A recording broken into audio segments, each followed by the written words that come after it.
Good morning friends. आज हम लोग पढ़ने चल रहे हैं टर्नर सिंड्रोम। टर्नर सिंड्रोम के बारे में आज हम लोग पढ़ेंगे। तो इसमें हम लोग देखेंगे कि टर्नर सिंड्रोम क्या है, टर्नर सिंड्रोम किस तरह में क्या क्या लक्षण होते हैं, यह मेल में होता है कि फीमेल में होता है, इन सब बातों को आज हम लोग पढ़ते हैं।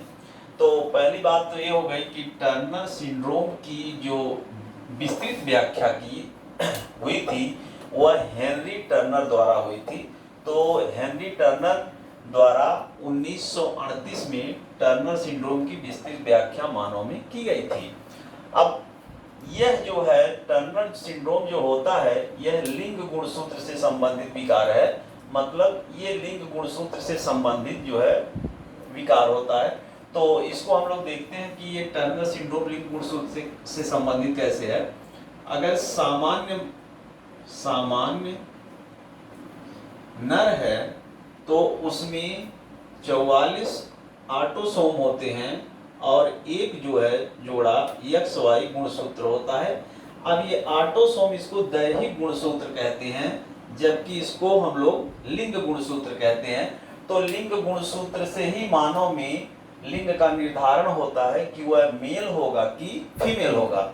अब अगर ये लिंग गुणसूत्र XY है तो वह नर होता है और ये 44A प्लस XX है तो ये सामान्य मादा होती है। तो अब हम लोग देख रहे हैं कि ये 44 ऑटोसोम्स जो होते हैं वो मेल फीमेल दोनों में होते हैं, सेम। बट इसमें जो है लिंग गुणसूत्र जो होता है सेक्स क्रोमोसोम जिसको कहते हैं, अगर दोनों सेक्स क्रोमोसोम XX हैं तो वह मादा हो जाती है और अगर दोनों लिंग गुणसूत्र XY है तो वो नर हो जाता है। और इस तरह से मिला करके कुल गुणसूत्र मानव में 46 होते हैं, चाहे मेल हो या फीमेल हो। मेल में भी कुल गुणसूत्रों की संख्या 46 होती है और फीमेल में भी कुल गुणसूत्रों की संख्या 46 होती है। यदि सामान्य अगर नर है तो उसमें 46 गुणसूत्र होंगे, सामान्य मादा है तो उसमें भी गुणसूत्र 46 होते हैं। और इसमें एक जोड़ा मतलब दो गुणसूत्र अगर X और Y है तो वो नर होता है और XX है तो वो मादा यानी फीमेल होती है। तो जो ये टर्नर सिंड्रोम होता है वो इसी लिंग गुणसूत्र से ही संबंधित विकार है और इसी के बारे में हम लोग देखते हैं।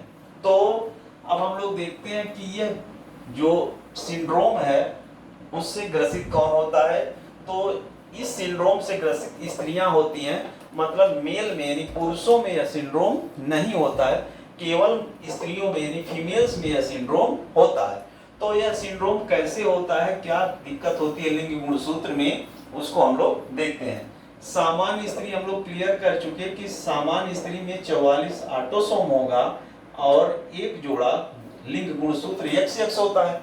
तो अगर ये तो सामान्य स्त्री हो गई, अगर टर्नर सिंड्रोम से ग्रसित अगर स्त्री है तो उसमें एक लिंग गुणसूत्र X अनुपस्थित होता है। मतलब जो है इसमें टोटल गुणसूत्रों की संख्या जो सामान्य स्त्री में होना चाहिए 46, लेकिन टर्नर सिंड्रोम से ग्रसित जो स्त्री होती है उसमें टोटल गुणसूत्र 45 हो जाते हैं। मतलब एक लिंग गुणसूत्र अनुपस्थित हो जाता है, यानी एक लिंग गुणसूत्र की मिसिंग होती है। अब इसको हम इस तरह भी लिख सकते हैं दूसरे रूप में 44A प्लस X0, यानी इसमें भी टोटल गुणसूत्रों की संख्या 45 हो जाती है। यानी सामान्य स्त्री में गुणसूत्र तो 46 होते हैं, लेकिन इसमें जो है जो टर्नर सिंड्रोम से ग्रसित स्त्री होती है या फीमेल्स होती है उसमें टोटल गुणसूत्रों की संख्या जो होती है वो 45 रहती है और इसमें जो मिसिंग होती है वो सेक्स क्रोमोसोम की ही होती है। यानी एक सेक्स क्रोमोसोम जो X होता है उसकी मिसिंग होती है और बाकी ऑटोसोम में कोई दिक्कत इसमें नहीं होती है। अब हम लोग ये तो देख लिए कि टर्नर सिंड्रोम जो है वो लिंग गुणसूत्र से संबंधित विकार है, क्लियर हो गया, क्योंकि लिंग गुणसूत्र की यहाँ पर क्या होती है, मिसिंग होती है। और इस सिंड्रोम से ग्रसित जो होती है वो फीमेल्स होती हैं, मतलब मेल में जो है यह सिंड्रोम नहीं होता है।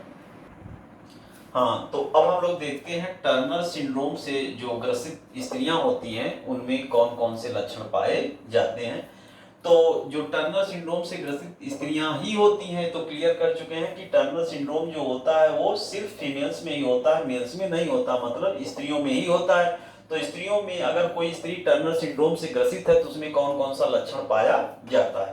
तो पहला लक्षण ये है कि उस स्त्री का कद जो है छोटा होगा, मतलब स्त्री जो है साइज में बहुत लंबी नहीं होगी, उसका कद जो है छोटा होगा। और उसमें जो जननांग होता है, मतलब सेक्स ऑर्गन होते हैं, वो विकसित नहीं होते हैं, अल्प विकसित होते हैं, फुल्ली डेवलप्ड नहीं होते हैं, मतलब अल्प विकसित होते हैं जननांग। और क्या होता है उनमें, स्तनों का विकास न होने से वक्ष जो है चपटा होता है, मतलब ब्रेस्ट डेवलपमेंट उसमें नहीं होता है, जिससे जो है वक्ष भाग जो होता है वो चपटा होता है। इसमें अंडाशय, यानी जिस फीमेल्स में टर्नर सिंड्रोम है वह जो है उसमें ओवरी या तो एब्सेंट होगी, मतलब अनुपस्थित होगी, या तो अर्ध विकसित होगी, मतलब वो फुल्ली डेवलप्ड जो है ओवरी उसमें नहीं होता है। तो जो ओवरी अंडाशय मतलब होता है ओवरी, अंडाशय को इंग्लिश में ओवरी कहते हैं। तो ओवरी जो होती है या तो अनुपस्थित होती है या तो अर्ध रूप से विकसित होती है, मतलब पूरी रूप से ओवरी विकसित नहीं होती है। अब जब ओवरी जो है अंडाशय विकसित नहीं होगा तो उसमें मासिक चक्र जो होता है या मासिक धर्म वो नहीं होता है, मेंस्ट्रुअल साइकिल भी उसमें नहीं होता है, मासिक धर्म उसमें होता ही नहीं है। और गर्भाशय जिसको यूटेरस कहते हैं, यूटेरस कॉमन भाषा में इसको हम लोग बच्चेदानी के नाम से भी समझते हैं। तो यूटेरस यानी जो गर्भाशय होता है, इसको बच्चेदानी भी कहा जाता है, वह पूर्ण रूप से विकसित नहीं होती। जैसे एक सामान्य महिला में यूटेरस यानी गर्भाशय पूर्ण रूप से विकसित होता है, साइज उसका बड़ा होता है, लेकिन जिस महिला को टर्नर सिंड्रोम है उसका जो यूटेरस होता है वो अल्प विकसित होता है। अब देखिए जब उसमें मासिक धर्म नहीं होगा, अंडाशय यानी ओवरी भी नहीं होगा, और जो है यूटेरस जो है अल्प विकसित होगा, तो ऐसी महिला श्योर है कि वो अनफर्टाइल होगी, मतलब इस सिंड्रोम से ग्रसित जो स्त्रियां होती हैं वो स्टेराइल होती है, मतलब नपुंसक होती हैं, या अनफर्टाइल होती हैं, मतलब उनमें संतान पैदा करने का गुण नहीं होता है, संतान पैदा करने की क्षमता नहीं होती है। तो हम लोग ओवरऑल थोड़ा सा एक लाइन में देख लेते हैं कि टर्नर सिंड्रोम जो होता है वो जो है स्त्रियों में होता है, और इसमें कुल गुणसूत्रों की संख्या कितना हो जाती है 44A प्लस एक्स, मतलब इनमें टोटल गुणसूत्रों की संख्या जो है 45 हो जाती है टर्नर सिंड्रोम से ग्रसित स्त्रियों में। और जो है इस सिंड्रोम से ग्रसित जो स्त्री होगी उसका जो है क्या होगा, कद छोटा होगा, जननांग अल्प विकसित होंगे, स्तनों का विकास न होने से वक्ष भाग जो है चपटा होगा, अंडाशय मतलब ओवरी या तो अनुपस्थित होगी या तो अर्ध रूप से विकसित होगी, मासिक धर्म नहीं होगा, और गर्भाशय का विकास पूरी तरह से नहीं हुआ होता है सामान्य महिला की तरह। और इस सिंड्रोम से ग्रसित जो है स्त्रियां जो होती हैं वो अनफर्टाइल या स्टेराइल होती हैं, यानी नपुंसक होती हैं।